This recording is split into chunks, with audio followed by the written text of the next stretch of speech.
L'Horta és la comarca que envolta la ciutat de València, configurant així la seva àrea metropolitana. El seu nom prové del conreu intensiu d'una plana litoral amb importants recursos hídrics. Compta amb 12 segles d'història, és a dir, antropització del territori. L'Horta de València va sorgir amb la implantació d'un sistema de regadiu important per a la cultura musulmana i basat en les séquies. L'Horta històrica és, per tant, la compresa entre els dos límits màxims de reg de les 7 séquies del Tribunal de les Aigües de València, juntament amb el de la Reial Sèquia de Montcada. Aquest sistema de séquies és l'encarregat de dibuixar la trama que atorga a l'Horta la seva peculiar forma al paisatge. L'Horta de València té el seu origen en l'època musulmana, l'època de l'Àndalus, a partir del segle VIII, i ha anat evolucionant al llarg dels segles. Però, lògicament, les societats que han viscut, que han ocupat, que han treballat aquesta Horta de València no han estat les mateixes. La forma d'organitzar-se en el període musulmà no és el mateix que a partir de Jaume I, de la conquesta i els repartiments. I el creixement demogràfic d'època moderna també ha anat transformant-se. La història és canvi, és transformació. L'Horta Comarca és l'espai format per 44 municipis, el més gran de tots és València, però a banda està l'Horta com a espai agrari. L'Horta com a espai agrari dona nom a la comarca de l'Horta, però avui dia gran part d'esta horta ha desaparegut. Els darrers canvis que ha viscut l'Horta són els que han arribat a nosaltres i són els segles XIX i XX. Com a historiadors tenim molt clar el moment, és el que anomenem la revolució burgesa. Això a efectes d'espai agrícola, al segle XIX o principis del XX, no implica massa canvis, però sí, per exemple, respecte a l'organització política i social d'aquesta horta. Clarament, el major canvi és el de la generalització de la xicoteta propietat. I, evidentment, en el segle XX hem de parlar de l'altre gran canvi visual i material, que és el creixement de la ciutat, nous barris, zones industrials i l'impacte brutal en l'organització de l'horta de les grans infraestructures. Quan la ciutat comença a créixer de manera cada vegada més accelerada i la seva població té una necessitat de disposar d'aigua potable per a poder beure. I ahir comença a competir en l'horta per la disponibilitat d'aigua en el riu. El canvi ve quan deixen de ser únicament pobles agrícoles, que treballen i viuen de l'horta en la majoria de la seva població. Els canvis industrials, l'abandonament dels camps i el que la gent diversifica en treball industrial, treball del sector serveis, és el que ha transformat veritablement la vida d'uns pobles agrícoles quasi exclusivament a una societat urbana, per molt que parlem de pobles que no són la ciutat de València. Així és més que no és rendible. La terra no dona diners. A hores d'ara està tot molt complicat. I en l'agricultura més. Aquesta globalització del món està llançant-se a perdre el que és una horta com la nostra, que és característica, és de les poques que hi ha al món, i així s'està perdent tot. El tema de que vinguen d'Europa o d'altres parts del món, no sé, creguilles. Ara el tema de la taronja, per exemple, ja veus com està, fatal. L'Horta de València posseeix un enorme patrimoni de béns mobles i immobles, i també de béns immaterials, que han anat definint un determinat imaginari col·lectiu. De manera que l'Horta és també la imatge que tenim d'ella. El Tribunal de les Aigües o les formes de la cultura agrícola tradicional, les algueries, les barraques o els molins, les séquies i els assuts, la intrincada xarxa de camins, la toponímia. L'Horta és, doncs, un producte cultural, fruit del treball secular d'una societat que ha interactuat i transformat el paisatge. A finals del segle XIX, quan la Renaixença està elaborant un poc una reconstrucció de la cultura valenciana, n'hi ha un procés de descobriment del paisatge en tota Europa. El paisatge, que havia estat una cosa aliena a la pintura, a les arts, el romanticisme la recupera, i això convergeix en una recuperació o en una potenciació del paisatge de l'horta i una reivindicació artística. I la Renaixença, en les activitats culturals, en la seva poesia, en els seus textos, reivindica també la fertilitat y la imagen de l'horta valenciana. Hoy en día existe una gran riqueza patrimonial del horta, tanto desde el punto de vista material como inmaterial. no olvidemos que el Tribunal de las Aguas es patrimonio inmaterial de la humanidad. Pero por otra parte, nuestros trabajos han demostrado que al menos existen unos 400 elementos del patrimonio hidráulico relacionado con l'Horta en funcionamiento, además de las acequias. Ello supone una enorme riqueza patrimonial. Durant més de 2 segles, l'Horta ha sigut un dels símbols d'identitat de les valencianes i dels valencians. La iconografia agrària de l'Horta ha estat present en l'imaginari col·lectiu, tant en la pròpia ciutadania com en les persones que ens visitaven, no? Ha sigut associat a València. Com a conseqüència del model neoliberal i del resultat que tot això ha tingut en el nostre territori, aquests símbols d'identitat han anat a poc sent substituïts per altres símbols que han sigut associats amb la modernitat, amb el progrés. Ha hagut un desplaçament del que serien aquests elements del paisatge agrari tradicional, com l'horta, com l'albufera, cap a altres espais de la ciutat que han cobrat protagonisme, com són el front marítim, litoral, el port o fins i tot la Marina Reial. La albufera de Valencia tiene en parte su origen en las aguas procedentes del sistema de regadío de la margen derecha del río Turia. Todos conocemos que la albufera de Valencia se nutre durante siglos de la acequia real del Xúquer, pero es cierto que desde el norte recibe aguas sobrantes precisamente de las acequias que proceden de esa margen derecha. La comarca de l'Horta reuneix 44 nuclis urbans. Un d'ells és la ciutat de València, amb vora 800.000 habitants, però n'hi ha 14 més que sobrepassen els 20.000 habitants, com ara Torrent, Paterna, Mislata, Alaquàs, Manises o Catarroja. És la més densament poblada de les comarques valencianes, i això comporta una relació difícil entre els espais habitats i aquells altres destinats a superfície de conreu agrícola. Si no hay agricultores, no hay huerta, es evidente, no hay producción. Que si en 1900 el 80% de la gent que vivia als pobles de l'Horta vivien de l'agricultura i treballaven en l'Horta, avui en dia en la majoria de pobles de l'àrea metropolitana de València no arriben a l'1% de la gent que és professionalment agrícola. Per tant, significa que el canvi és absolut.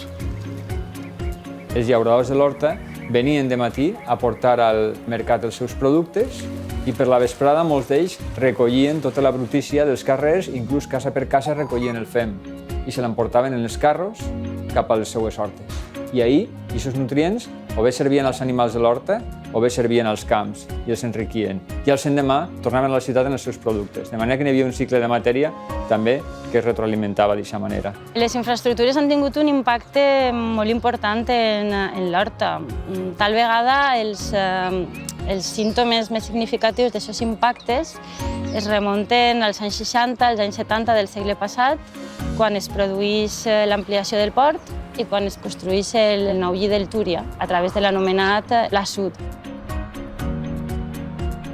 Des d'aquell moment, la política de les infraestructures ha continuat imparable i trobem nombrosos exemples. De fet, ara estem esperant perquè una infraestructura que ens pot fastidiar molt, per dir-ho suau, és la del corredor mediterrani, perquè en teoria va per ací, enmig de l'Horta. Els darrers 15 anys, els valencians i valencianes tenim una experiència catastròfica de que qui planifica el territori és el polític que ha estat comprat i subornat per alguns partits polítics. I això cal dir-ho amb majúscules. No pot tornar a passar que el territori siga planificat per polítics que han estat subornats i comprats. I això és una cosa primordial i fonamental. I, evidentment, una vegada feta aquesta ratlla roja que no pot creuar-se, l'altra qüestió indispensable és que l'Horta i el espai metropolità de l'Horta siga planificat perquè correspon, però després d'un debat públic de què significa. La relació entre la ciutat i el seu hinterland ha estat de simbiosi i de conflicte, en una barreja d'alternatives històriques. La ciutat ha sigut el gran estómac de la producció de l'Horta, o el lloc on han sorgit els moviments de defensa dels espais naturals i patrimonials. Però també la residència dels grans propietaris o la seu de les companyies constructores. Salvem han fet una tasca molt positiva. El primer Salvem amb aquest nom, de Salvem, és el Salvem el Botànic, i van evitar la construcció d'un hotel de moltes plantes que hauria fet, a banda de desfigurar el paisatge, hauria fet ombra als mateixos arbres del Jardí Botànic, però abans del Salvem el Botànic ja n'hi havia altres moviments pareguts. Aquests moviments aconsegueixen posar la reivindicació de l'horta i la defensa de l'horta al debat públic, a l'agenda pública, aconsegueixen que els mitjans de comunicació se'n feren ressò i contribueixen a generalitzar una major consciència a nivell social sobre la importància de defensar el territori.